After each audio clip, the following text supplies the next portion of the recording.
It's me and my emotional support, Olaf. He's waited. He sits on my lap.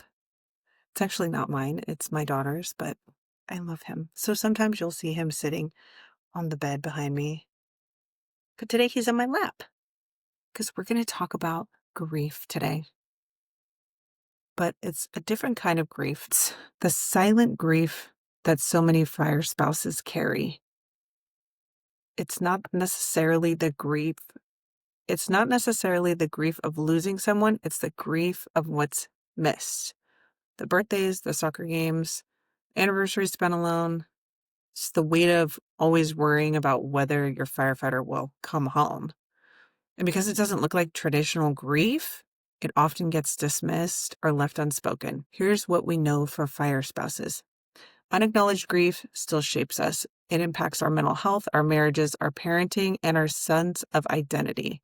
So today I've invited Brittany Thomas-Vestal, a culturally competent first responder therapist who specializes in first responders, their spouses, working with individuals going through infertility and IVF.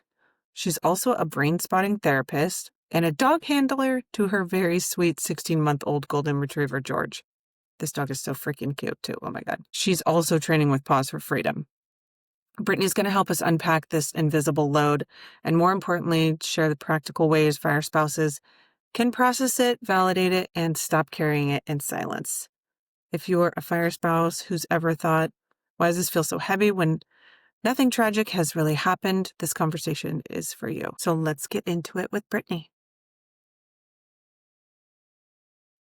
All right. One thing that does not get talked about nearly enough is kind of grief fire spouses carry that isn't always visible. It's not the grief of losing someone. It's the grief of absence, missed moments, living with constant uncertainty. And because it's not super dramatic often, it gets overlooked. So let's talk about it, Brittany. Hi. Yes. Hi. How are you?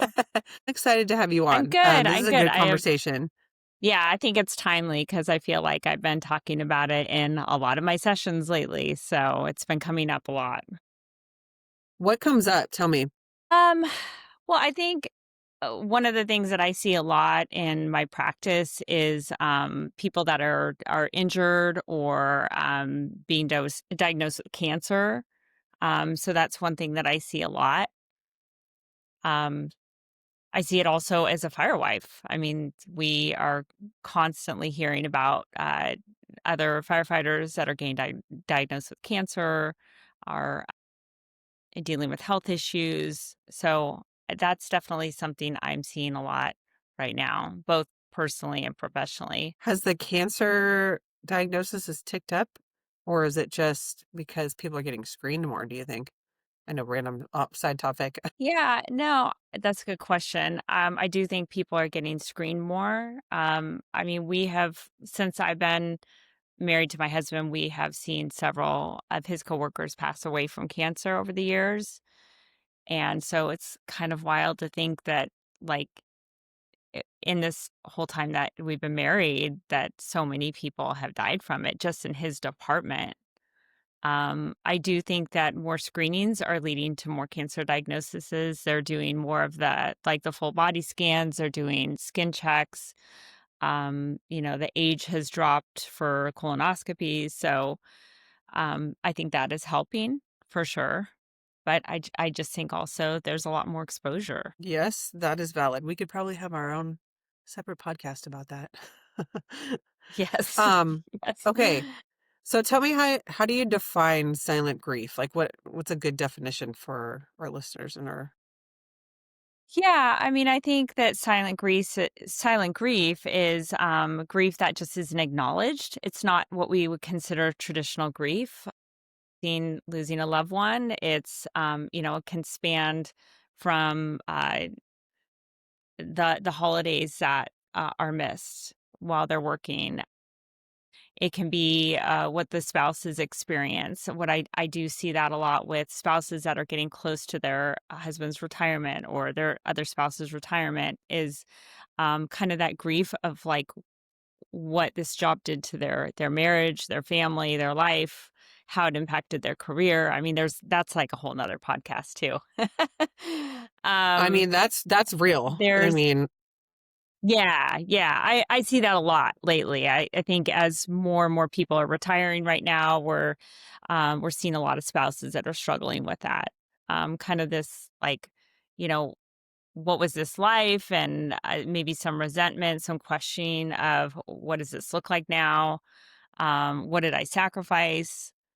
Um, I think that I see a lot of grief around administrative betrayal, and how people are treated by their departments, whether it's just, through a promotional process, through workers' comp, if they've been diagnosed with cancer, there's a lot of that too. So, okay, um, let's yeah, talk about that for a second because that one's important because I yeah, know for me, I have personally been victimized by the fire department. Okay.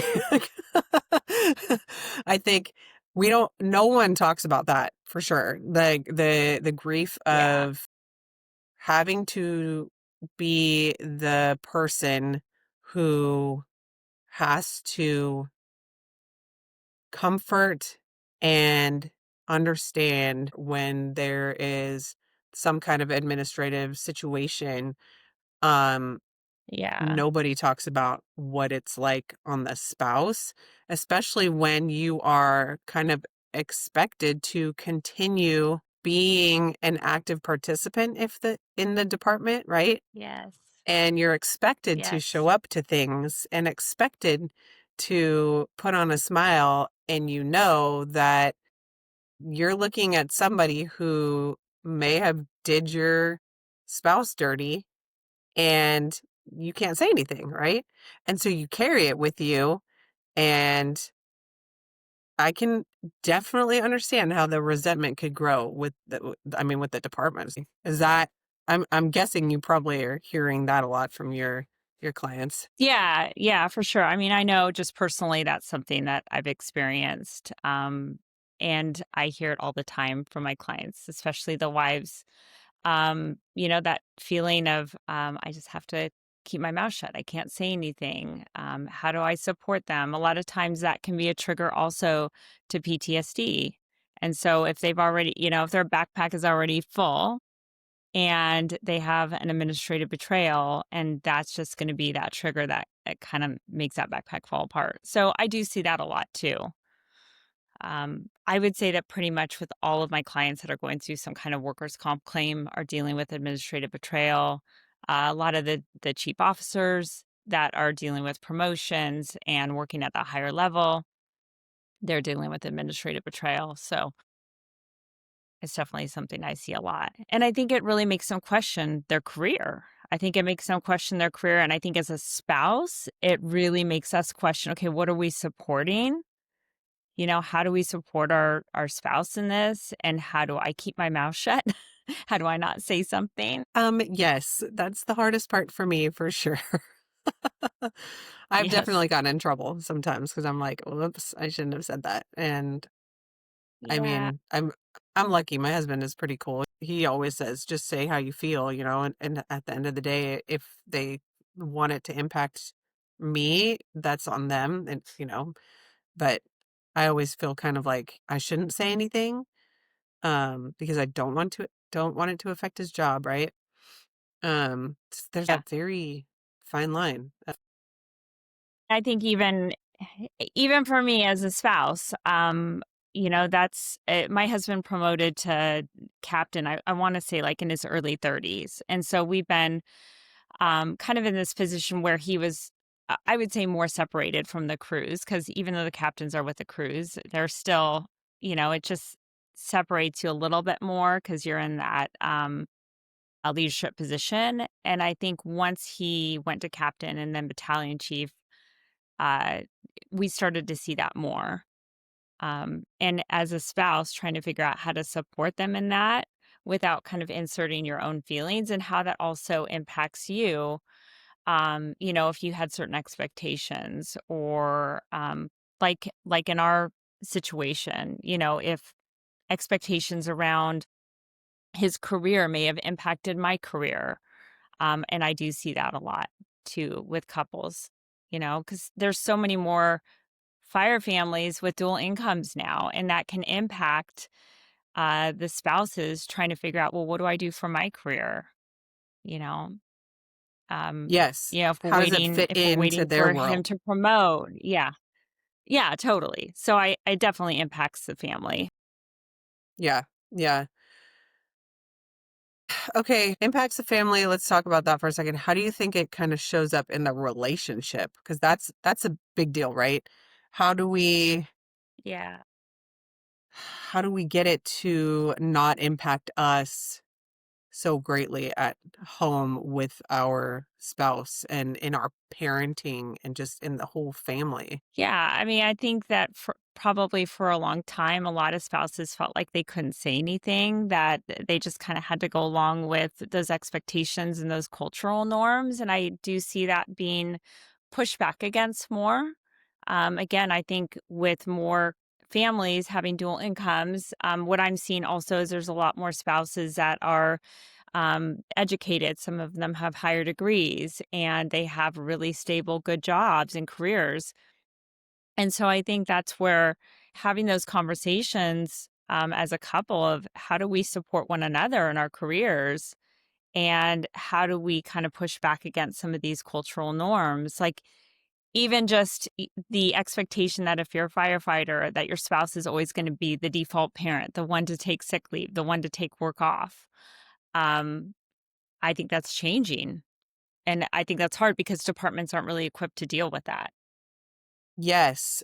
Let's talk about that for a second because I can see this definitely in the departments where it's not purposely causing a strain on the department, but it is, right? So you have, say, me, for example, I have a full-time job and I have to go on a trip, right? And who's going to take care of the kids? I can't take them with me, right? So maybe my husband is calling in sick because he can't get coverage. So then that sick call now is potentially going to be a force for someone else. So it causes this domino effect that no one really prepared for because we were always the ones that were supposed to take care of the kids, right? And I Yeah. definitely see it, which I don't, it's not a bad thing, but it's also not a good thing, right? Because there was no structure put in place for that. Yeah, they have family leave, and they have all of that, Yeah. but I think it's being used more in a way that was never designed to be, right? Yeah. No, I see that all the time. I don't think that they've been able to get the policies and the structures up to date with the needs of families now. So many people end up having to call out sick because they have no other choice. I mean, I know even in our family, if one of my kids is sick, he has sick leave. I don't. That means that I'm canceling 6 or 7 clients that may be potentially driving an hour to come to a session. And so the short-term implications may be that, uh, you know, he loses that sick time. But for me, the long-term implications are, what does this do to my practice? What does this do to my clients that are putting aside a whole day to come over to their session? And so it's definitely something that we've had to navigate too. It's so interesting. I mean, I guess it's one of those things where no one really ever thought of it, right? I'm trying to mentally like figure this out in my head.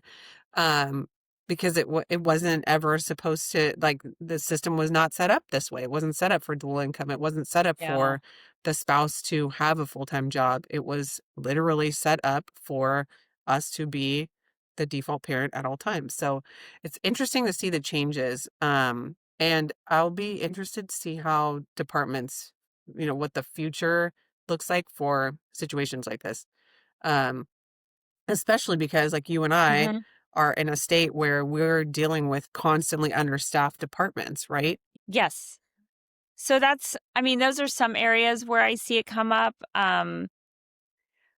I think the administrative betrayal, the missed holidays, I think retirements, as people are coming up to retirement and they're facing this big transition with their family and kind of what that means for them, like that sense of identity that is going to change so suddenly for them. And what I'm noticing, at least in a lot of the people that I'm seeing that are getting closer to retirement, a lot of them are getting retired out earlier than they're prepared for. And so I think that's where some of that grief comes from also, is like this expectation that they had this view of what retirement would look like, and it's not looking anything like they thought it would. Whether that is maybe because of an injury or an illness, and sometimes it's political. It's, maybe they promoted and they weren't able to stay in that position. And so that changes things. Maybe they had to leave. And so I do see that a lot too. Mm, that's interesting. Okay, let's talk about comparison a little bit. We hear a lot of spouses say, like, I shouldn't complain because my firefighter still comes home. How can we validate them? How can we tell them, get them to navigate without feeling the guilt and the kind of just all of that, right? Like, what am I trying to say here? Oh Yeah. my God. Asking, like, comparing to people whose spouses aren't first responders. Yeah. Yeah, I think part of it is honestly getting them to understand how differently their lives are from other people, because I think that even though we see how hard it is, we feel how hard it is, and we compare, like, really acknowledging how differently our lives are and those barriers that we face. Um, I think that's really hard for for women to do, because I think that there is this, well, partners, not even just women, just partners in general, because I see it with male partners also. Um, I think that there's this idea that if you're going to be married to a first responder, whether it's a police officer or a firefighter, that we need to be strong, we need to be hyper independent, we need to be able to handle it all the time. And I think sometimes it's just even getting them to understand that, like, what can that hyper independence do to you? Because that can really break you down.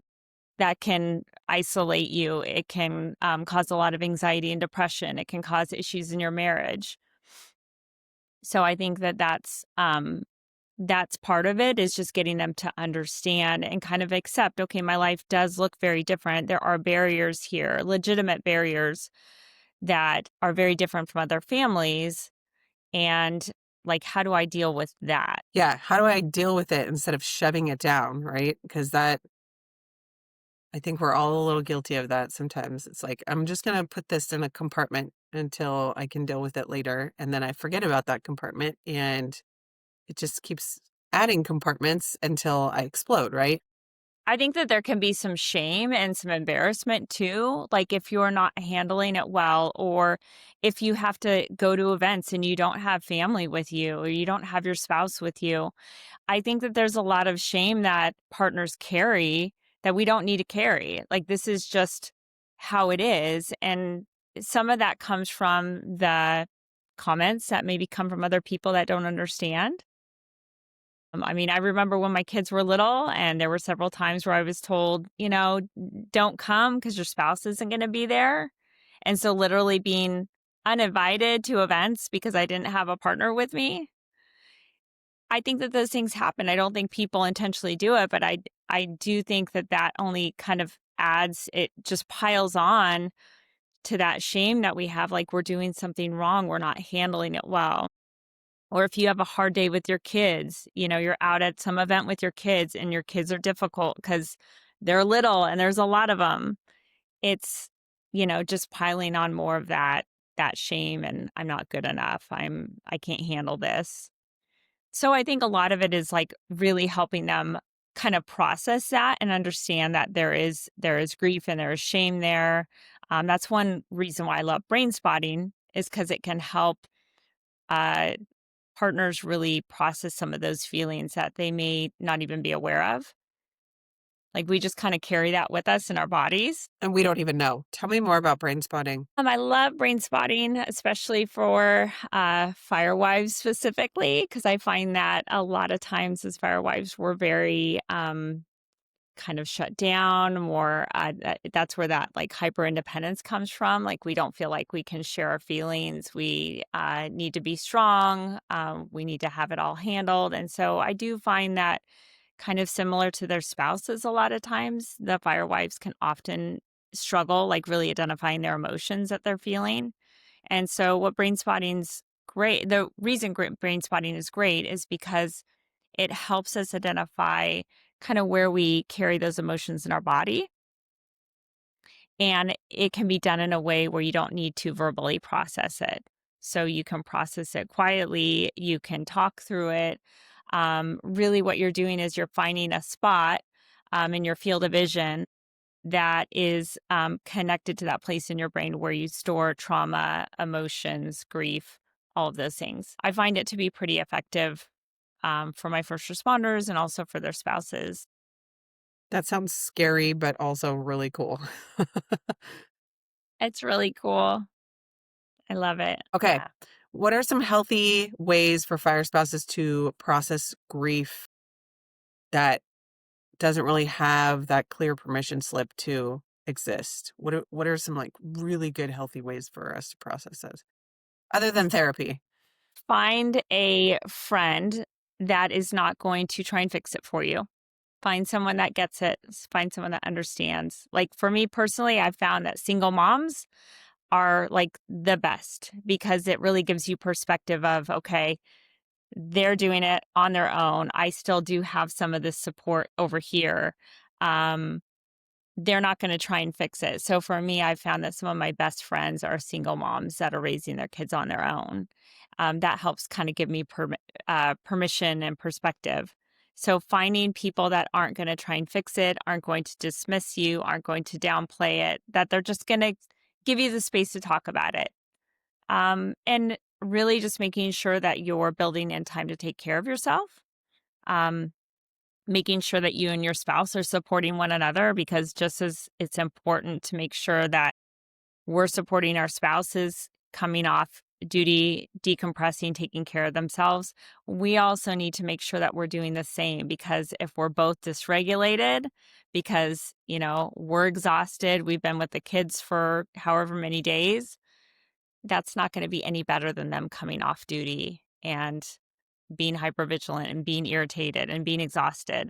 So it is equally important that as a partner that you're like really figuring out ways to build that time in. Yeah. Yeah. Okay, speaking of spouses, so how can we spouses create space for our feelings and not worry about adding the weight to that firefighter? Because that's the big thing, right? Is like we don't want to give them Yeah. anymore because we know their job is so hard, but our job is also hard. And even if it's stay-at-home mom or working mom, whatever, how do we let go of our guilt and not worry if, we're telling them how we Yeah. feel? Yeah. I think part of it is we're human. So we're going to have those moments where we send them a text message or we get on the phone and we're just kind of losing it. We're human. It's going to happen. So I think it's learning and talking with your partner and trying to figure out those ways that you can build in that time and space to communicate. So, if it works well to text them and to be able to have some conversations over text while they're on duty, as long as that doesn't become just like emotional dumping. So, like for some of my clients, that works really well. They can check in, they can share what's going on. For some of them, it doesn't work well because it's like, hey, I'm on back to back calls and my spouse keeps dumping on me. And I think understanding that transition on and off duty is super important. That's where therapy can be helpful. Is understanding like literally the physiological reasons why firefighters, police officers, uh, act a certain way when they come off duty, like why they need to decompress, why they might be exhausted, why they might be kind of like dumping down into that more like zoned out, checked out place. I think the more that you can understand that as a couple, the more you can understand that process, the better you can find systems to help you be able to sit down and have those conversations and not feel just completely dysregulated and overwhelmed. Yeah, I'm gonna need that list. Can you send it to me, please? I Yeah. need a list of Yeah. all the things. It's the thing too, like, I'm 20, I'm 22 years into this, and we're still learning every day. So we're human, and we're just gonna have those days, we're gonna make mistakes, and I think that's a big part of it, is understanding that we can make mistakes, we can learn from that, we can try and do better. Um, some days are just gonna be harder. I love what you said there, though. 22 years into it and you're still learning. And I think that is the key, right? Because everybody is always changing. No one's staying still. So if you're not continuously learning with your partner, that's a red flag to me, because that means that you're not actively listening or paying attention or communicating in any way. That's my personal feeling. I don't know if that's Yeah. true, but that's something I live by, and it sounds like you do too, is we are very comfortable with change, and we have to change together and constantly communicate about those changes, because there's no way you can be the same person that you were when you got married. It's just, I don't think it's possible. No. Especially in this No. world. Absolutely. Yeah. Yeah. We have to constantly adapt. Constantly. A little bit more than I would like to sometimes, but that's okay. Yes. Yes. I agree. Okay, let's see. I got a couple more questions for you. What's one mindset shift or Yeah, practice you recommend to spouses for living with grief that never fully goes away? that's a good question. Um, I would say just noticing how it shows up. I think so often that we try and push it away. Like, we try and find ways to cope with it, or put it away or box it away.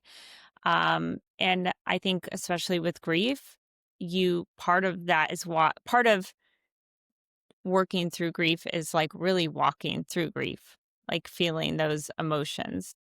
Again, like that goes back to what I was talking about with brain spotting, is that allows us to see how that's showing up in our body. If we're having one of those days where we're feeling that grief, like take, for example, a holiday, and we're on our fourth Christmas alone, like giving yourself permission to go take a moment away from your kids, to gather yourself to have that moment, because it's really sad and it's a loss, and no one can change that for you, you know?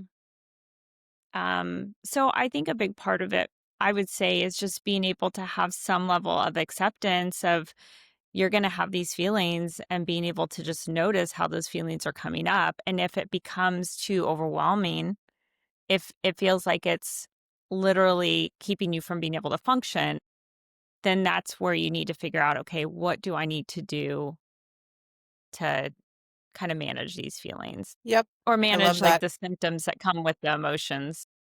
Hmm. No, I love that. That's so spot on. Um, okay, one question I asked everybody on the podcast. What is one oh, no. What legacy do you want to leave for yourself, for your family, for your spouse, just in general? What legacy do you want to leave? I think that I think for my kids, I want to leave a legacy that I was brave, and that I tried new things, and that I wasn't afraid. And that I'm just a good person. I mean, I think that's the biggest thing, is I don't necessarily want to make the most money or be the most famous or well known. Like, I really truly just want to raise good human beings, and I want them to be able to look up to us as parents and say, that's what I want to be like. I want to be a good person. Okay, I love that answer. Thank you. I need to hear about this puppy now. Yes. Yes. George George. is 16 months. Yes, yes. So, I I don't even know how I decided to get George, but it was just like a total whim. I somehow found out about this nonprofit that trains service dogs for military veterans and first responders with PTSD. And when I called them, they said, we have this one golden retriever. He's 17 weeks old. He's the perfect therapy dog. And if you don't want him and you don't make a decision this week, then I'm going to keep him. And so I went that week, and he was amazing. I knew right away we've never had a dog. I've never had a dog. And my husband said he was allergic to dogs. And so I looked at him and I said, I'm going to do this and I'm going to train him for the next year. And he was in my office the next week. Like, I don't even know what I was thinking, how crazy that was, but he's been amazing. He's been I amazing for my love that. family. He's been amazing for my practice. It's really cool. Oh, that's so cool. Oh my gosh. So what's your plan with, is it forever? For, what's the It's nonprofit? called Four Paws. So right Four now I'm Paws. trying to, yeah, it's called Four Paws to Freedom, and I'm trying to get him graduated right now. He's pretty much done with the bulk of his training. So I will continue with Four Paws and do events with them and go to graduate classes with them. But with him, I'd like to start taking him into hospitals, retirement homes. I'd love to take him into fire stations and do more work with first responders, obviously. Yeah, just kind of see where it takes us. I Okay, we just love love working with George. them. That's so Yeah, fun. George Oh is my great. gosh. Okay. Any last thoughts? I appreciate all the work you're doing, and I just love listening to your podcast. So thank you so much for giving the space for other spouses and just normalizing what we go through. Yeah, we need more of it. I love seeing the impact that it's had um over the last several years, and I love seeing more people talking about it. Because I think, the more people that talk about it, the more change will actually occur. So, um thank you for coming on and talking about grief, because this is definitely this, I would say, I'm not going to call it the silent killer, but it could be a silent killer in a lot of people's relationships because they don't talk Yeah. about it and they don't understand it. So the more we can talk about it and validate it and tell people this is actually pretty normal and here's how to help you and your spouse, because the end goal is really to save some relationships out there from having to go through all the things that we went through. Yeah. I would say that grief permeates the work that we do with first responders. And if we're not addressing the grief, then we're not doing enough to see what's going on with them. So I love it's that. more than just critical incident. There is so much more than that. And I think that that has always been kind of um, just this idea that, therapy for first responders is just helping them with critical incidents. And it's not. There's so much more to it. And I would say grief is very heavy for these first responders. Definitely. Definitely. Okay, how can people get in touch with you? You have a practice in Sacramento and you're in person, right? Yes, Okay. I'm in Um, person and virtual, so I see people all over California. Awesome. Um, and what is you have an Instagram. I do, and I just created it. So I do not know my handle offhand. I will I'm put it working in the on show that. notes. Don't worry. I'll put it in the show notes Yeah. because I don't remember either. I looked at it earlier and then I totally forgot to write it down, but I'll put it in the show notes, everybody. Don't worry. Um, Yes. and then do you have a Yes. website too? Yes, it's just BrittanyThomas-Vestal.com. So that's the easiest way to get a hold of me. There's a contact form on there. And I'm always willing to help also if someone's looking for a referral. I'm always willing to help people find other referrals up here. I also work with couples and individuals with infertility. So there's quite a few of us up here that work with first responders and the perinatal population as well. Nice. Okay. Thank you so much for hanging out with me. I Thank appreciate you you. and I love what you're doing. So keep doing it. And I need to see more pictures of George. I'm just saying. Thank you, Audra.